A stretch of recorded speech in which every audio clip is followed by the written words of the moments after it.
talking about a film now considered one of his last great pictures, Frenzy. A certain amount of the press reviews, while commenting on the comedy of those scenes, have also commented on the violence of the first killing in particular, the overt violence, and suggested that perhaps you needn't have been quite as explicit as you were. Why not? What is worth doing well. There wasn't a feeling that you had to live up to Straw Dogs or to a new feeling of violence in the cinema? I've never seen Straw Dogs, so I wouldn't know anything about that. I never copy other films ever, because I usually spend most of the time avoiding the cliche. For example, in North by Northwest, I had to put the hero, Cary Grant, on the spot.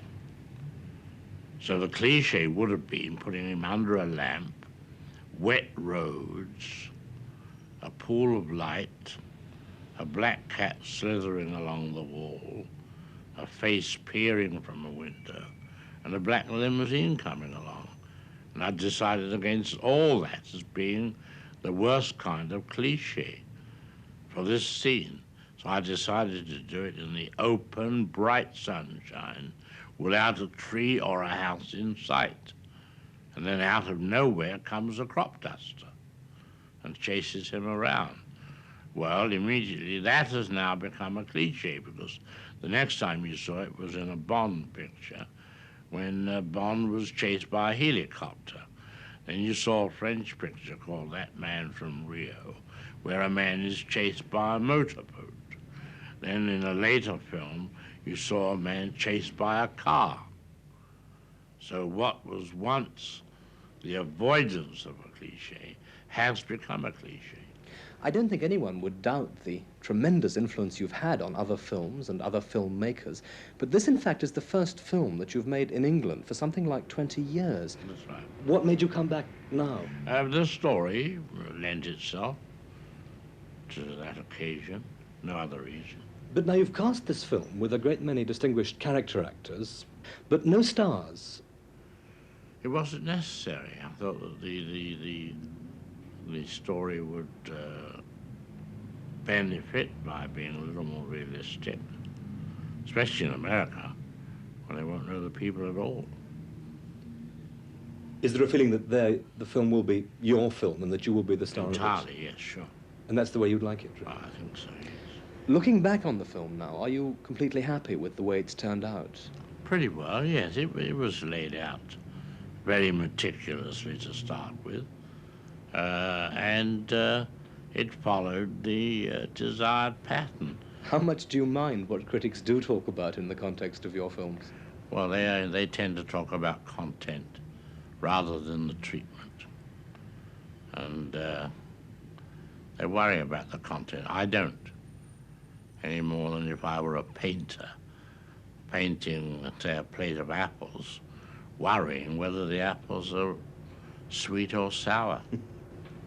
The reason I ask is that very often your films open to a rather mild reception, and then after about 5 years, they're suddenly rediscovered. They're always. It takes a year for them to become a classic. Psycho is a typical example. When that film was reviewed, it was said of it that this film is a blot on an honorable career. And yet within a year, it's a classic. And do you think the same thing will happen to Frenzy? Not quite so much. I don't know. There have been rather responsible reviews on the picture. I don't know whether you've read them all. Yes, I have. But where do you rate it in your own hierarchy of films? I rate it alongside Rear Window and pictures like that. But what got you into thrillers in the first place? The same that got other littérateurs and other English creators into the field. After all, in England, the thriller or the suspense story, if you go to John Buchan or Conan Doyle, see, it's first-class literature, whereas in America it's not. And yet, once you'd made your name in this country as a maker of thrillers, you did in fact go to America. That's right. Was that by choice or? Oh, yes, because it was a challenge to go there. My problem getting to America is to make them recognize that the thriller was an important genre film to make and need not be a cheap thing. When you're not making thrillers in California, what kind of life do you lead away from the studios? I stay at home and go to bed at 9 and read. But Not are you thrillers? Not thrillers. No. Alfred Hitchcock, thank you. All right.